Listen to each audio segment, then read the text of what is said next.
Selamat bergabung di mata kuliah Strategic Management. Sesuai dengan namanya, mata kuliah ini membahas tentang manajemen strategi, di mana Anda akan belajar tentang strategi di dalam perusahaan atau bisnis. Nah, apakah teman-teman paham apa maksud dari manajemen strategi? Oke, mungkin ada di antara Anda yang sudah paham, mungkin ada yang sudah menebak-nebak, ada yang mungkin benar-benar masih bingung ya, blank. Nah, pada dasarnya, manajemen strategik itu membahas tentang perancangan strategi bisnis. Beda loh ya dengan mata kuliah marketing strategi. Jadi di IBM itu ada dua yang berkaitan strategi, satu marketing strategi, satu manajemen strategi. Nah, mata kuliah ini membahas tentang manajemen strategi. Di sini kita bahas strategi dalam konteks organisasi, perusahaan secara keseluruhan, dari semua aktivitas bisnisnya untuk mencapai tujuan bersama. Bisa ditebak ya, tujuan perusahaan pasti profit. Tapi di balik semua profit itu ada banyak hal yang harus kita bahas. Oke, nah sekarang kita mulai masuk ya, apa sih strategi itu? Saya bisa mengatakan seperti ini. Pada dasarnya berbicara tentang strategi itu seperti bermain puzzle. Kita berusaha mencocok-cocokkan data yang kita miliki, info, tren, sumber daya yang ada dalam perusahaan kita, peluang yang ada di luar perusahaan kita, yang berusaha kita pahami, berusaha kita kumpulkan, dan kita harus meramunya supaya kita memiliki suatu langkah yang tepat untuk mencapai tujuan kita. Nah, lihatlah gambar satu ini. Gambar satu ini menunjukkan berbagai macam bentuk dari kotak-kotak dengan ukuran yang berbeda-beda. Nah, kita berusaha meramunya nih. Mungkin kita menjadikannya menjadi satu kotak besar. Bagaimana cara kita meramunya? Itulah pada dasarnya kita berbicara tentang manajemen strategi. Kalau gambar satu ini berhasil kita ramu, maka hasilnya mungkin seperti di gambar dua ini. Nah, kalau di gambar dua ini berarti puzzle-nya menjadi satu kesatuan, yang artinya tujuan kita membuat puzzle tercapai. Nah, itulah manajemen strategi. Nah, pada dasarnya kita berusaha meramu semua informasi, data yang kita miliki supaya kita bisa mencapai tujuan perusahaan. Oke, manajemen strategi itu pada dasarnya adalah suatu seni. Ya kan, tadi kan kita bermain puzzle. Nah, bermain puzzle itu mencocok-cocokkan, tapi bagaimana cocokkan supaya bagus, itu pada dasarnya seperti suatu seni.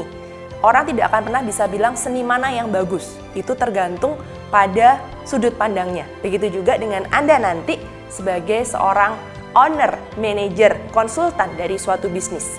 Nah, jadi meramulah strategi itu, pahamilah bahwa strategi itu pada dasarnya seperti suatu seni, di mana Anda harus memformulasikan, kemudian mengimplementasikan, dan jangan lupa untuk mengevaluasinya berdasarkan apa yang ada dalam organisasi. Karena tujuan Anda ingat adalah untuk mencapai suatu keputusan lintas fungsional yang dapat membantu mencapai tujuan organisasi, alias visi dan misi perusahaan bisa dicapai. Seperti yang sudah saya katakan tadi, oleh karenanya dalam proses manajemen strategi ada 3 tahap, yaitu 1. Formulation, 2. Implementation, 3. Evaluation. Dari ketiga tahap itu, tahap yang paling susah itu adalah tahap implementation. Kenapa paling susah? Karena implementation di lapangan dan perencanaannya mungkin berbeda. Namun, tahap yang paling lama dan memungkinkan Anda sebagai pembuat strategi terjebak adalah tahap formulasi. Kenapa? Karena Anda bisa-bisa lama di formulasi dan tidak tahu bagaimana cara mengimplementasikan. Dalam mata kuliah ini, Anda akan diajak untuk mempelajari ketiga tahap itu. Namun, titik beratnya pada tahap formulasi. Kenapa? Karena implementasi Anda harus mampu mengimplementasikannya. Dan dengan kurun waktu yang terbatas, kita akan kesulitan di sana. Namun jangan salah ya, formulasi akan kita pahami dengan detail supaya kita tidak terjebak nanti. Oke, capaian pembelajaran mata kuliah ini adalah sebagai berikut. Mahasiswa memahami dan mengaplikasikan teori yang didapat seperti menciptakan, mengimplementasikan, dan merencanakan evaluasi strategi dalam bentuk perencanaan untuk bisnisnya masing-masing. Nah, capaian pembelajaran ini juga dapat Anda baca di e-learn Anda. Tadi sudah saya katakan ya, capaian pembelajaran dapat dipelajari di e-learn.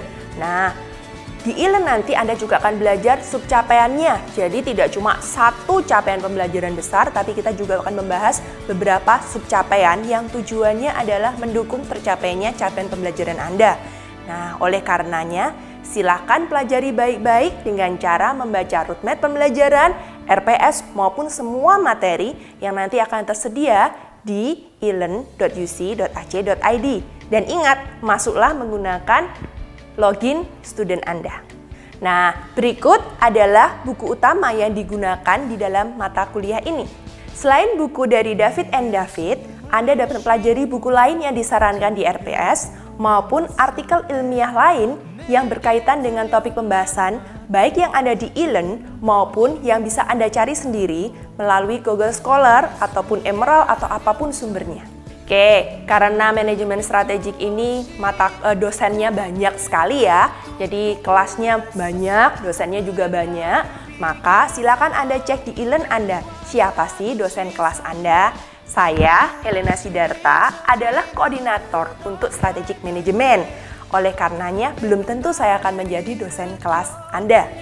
Tapi, bila Anda mengalami kesulitan di kelas, silakan email saya di helena@ciputra.ac.id. Oke, selamat bergabung dan selalu terlibat dalam diskusi kelas ya teman-teman. Karena manajemen strategik, pada dasarnya ilmunya selalu berkembang sesuai dengan perkembangan zaman dan model bisnis yang muncul. Oleh karenanya, Anda harus selalu terlibat dan aktif. Ada banyak hal di luar teori yang Anda pelajari, mungkin dapat Anda dapatkan melalui pengalaman-pengalaman Anda dalam bisnis. Oke, selamat bergabung, semoga lulus semua, salam entrepreneur.